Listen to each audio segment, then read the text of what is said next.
Hartlik welkom by vandag se begeleide gebed. Ek wil jou nooi om bewus te word van die Here se teenwoordigheid in hierdie oomblik saam met jou.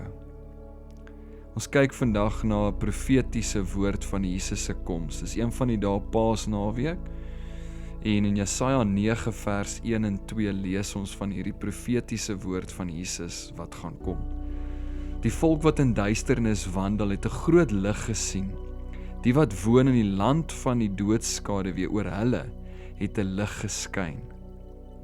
In Jesaja se tyd het die volk letterlik in donkerte geleef. Het was nie 'n metaforie, was oorlog, was vrees, politieke onderdrukking, selfs geestelik was hulle verward. Die land van doodskade weer, was nie 'n metafoor, dit was hulle realiteit.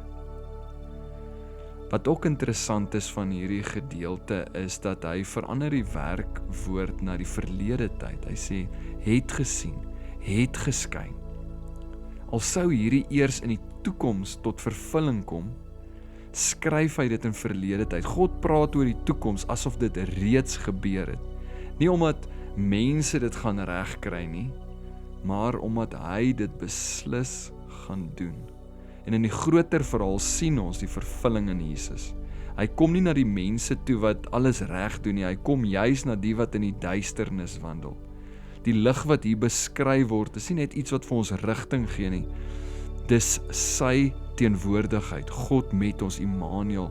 Nie net insig nie, letterlik redding vir my en jou. Nie net hoop, soos in 'n idee van hoop nie, maar 'n nuwe werklikheid wat begin deurbreek in mense se lewens. So doodskade weer, dis 'n moeilike woord in Hebreëus, is amper soos iets wat versmoor word of doodgedruk word. En is juis in hierdie oomblik wat God sê, hier sal my lig skyn. Dis in die hart van hierdie Messiasryk. God bring lig waar mense self nie iets kon doen nie. Hy bring lewe waar alles stil geword het. Hy bring hoop. Nie net die idee van hoop nie, maar die persoon hoop homself. Ek wil hê jy moet dit persoonlik maak. Dink aan 'n plek, 'n area in jou lewe waar jy tans duisternis voel, beleef.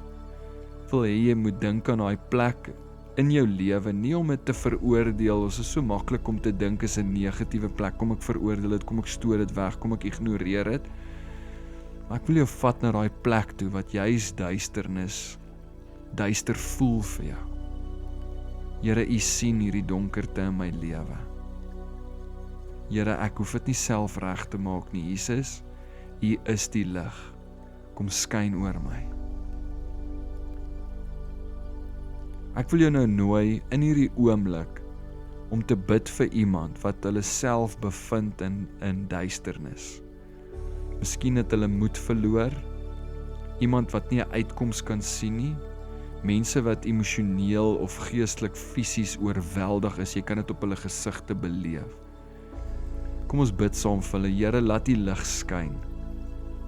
Here, U is persoonlik, Here, U is naby, U is tasbaar, Here. Kom wees dit vir hulle ook in hierdie oomblik. Ons bid dit, Here, vir die wat depressie beleef op hierdie stadium.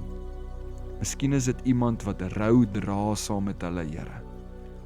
Die wat onseker is oor hulle toekoms, Here. Ons kom bid en tree in vir hulle vandag. Here, U is die lig vir die wêreld.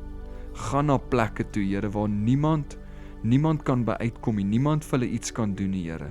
U dring deur ons duisternis. Heilige Gees, wees U die een wat hoop weer aansteek in ons lewens.